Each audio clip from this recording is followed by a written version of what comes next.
Hi everybody, I'm Steve and I'm here at the DMV, the Department of Motor Vehicles here in Palm Springs, California.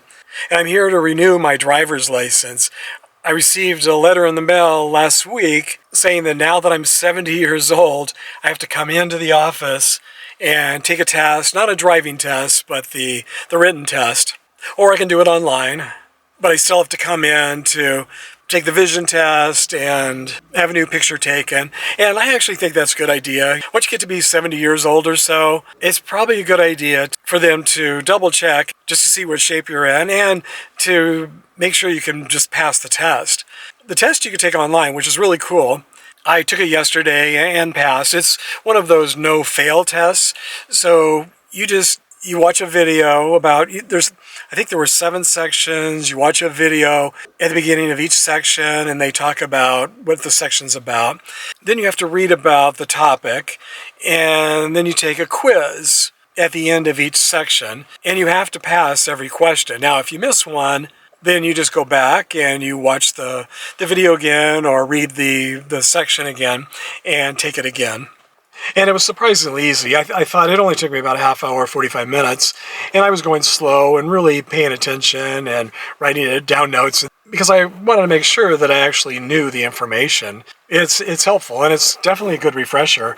The last time I took a driving test, a written test, at the DMV was probably when I was 16 years old, when I first got my license, either 16 or 17. I got my learner's permit at 16. I can't remember if I then was 17 when I got my actual license for the first time, but that was over 50 years ago. And so I didn't mind taking the test again at all. And it actually seemed easier than it was when I originally took it all those years ago. Maybe because it was online. I definitely prefer the online courses. It's much more comfortable, and it just seems like an easier way to learn for me. I got 2 questions wrong. The first question I got wrong, I couldn't believe it because I was positive I knew the right answer. And I had the right answer for what I thought the question was. I just didn't read the question carefully. The question was, is this illegal or is this legal? I thought it said illegal, but it said legal. So my answer would have been correct if the question really was what I thought it was, but since it wasn't, since I misread legal and illegal, I got that one wrong. So I just took it over again and got it right. And then I forget what the second question was, but it was actually kind of complicated and a little convoluted. And that one took me a couple tries to get that one right. I thought I might have to take that whole section over again because it just, I don't know, it just didn't make a lot of sense the way it was, everything was worded. But other than that, all of it was pretty easy. So today I'm here in the parking lot just waiting. I had to make an appointment, which is nice. I set up my appointment for 10:30 and I'll go in about 10 minutes. I'm here a little bit early. I thought I would make this video while I was waiting. It's not too hot right now, so the car's not too hot. I can sit here for a few minutes and make this video without melting in my car. I also paid for everything online. Ours is $45 to renew. So I paid my $45 fee online, took the test, completed that online, made the appointment online. So all I have to do today, I think, is just take the eye exam and get a picture taken and give them my paperwork, and I should be good to go. Did I mention that now that I'm 70, I have to do this every 5 years? Assuming I'm still alive in 5 years.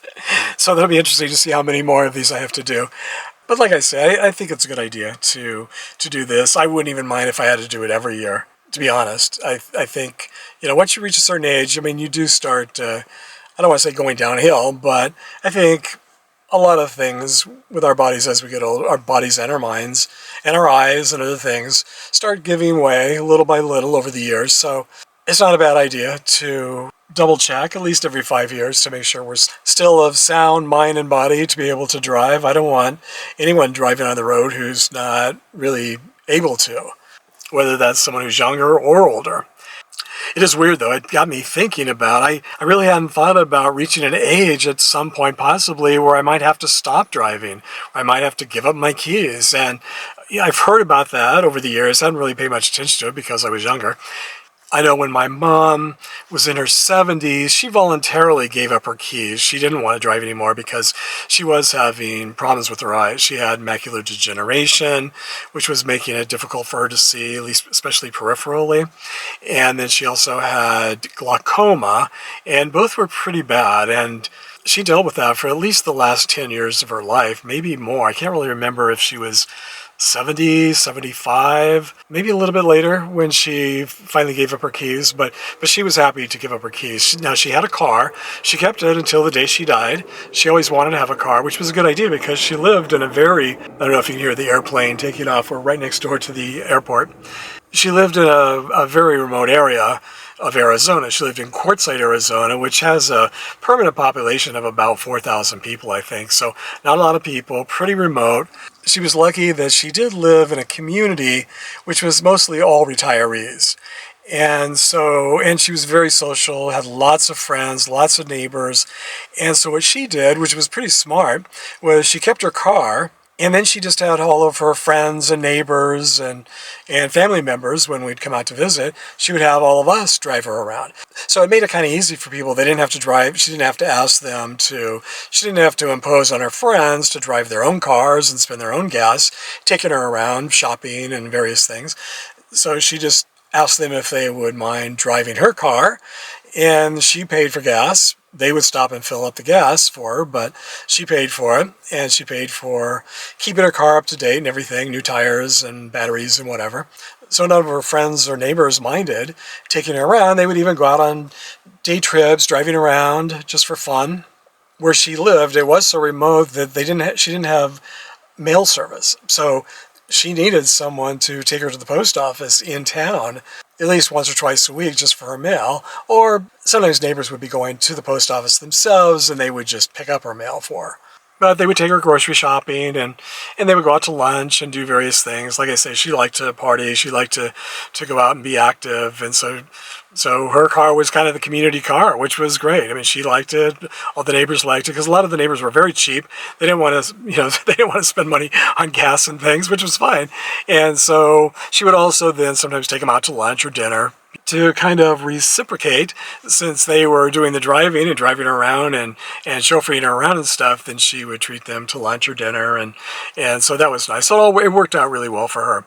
But I know for a lot of people, it doesn't work out so well. A lot of people don't want to give up their keys, give up their car, give up their driver's license. And quite a few people, they give up their driver's license kicking and screaming, and many of them have to be forced to do that. I've heard some pretty wild stories about people who are in their 80s and 90s who just refuse to stop driving, even though they get lost, they don't know where they are half the time, they can't find their way home.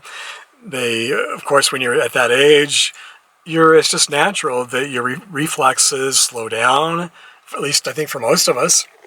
And so you're not able to react as fast as you often need to when you're out driving. So there might be some 80-year-olds and 90-year-olds who are perfectly capable of driving around with no problems at all. But I think for a lot of us, that might be an issue, especially in your 90s. So have you thought about when you plan to stop driving and to give up your keys, give up your driver's license? I mean, is this something you've even thought of yet? I mean, like I say, until I got that letter the other day, I really hadn't thought about it. I mean, I had heard about it, but I hadn't really thought about it myself. So I have spent the last few days thinking about that.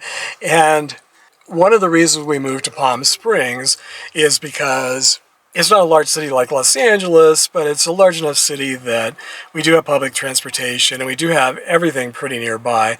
And it's pretty easy to have things delivered, whether it's from the grocery store or from pretty much anywhere.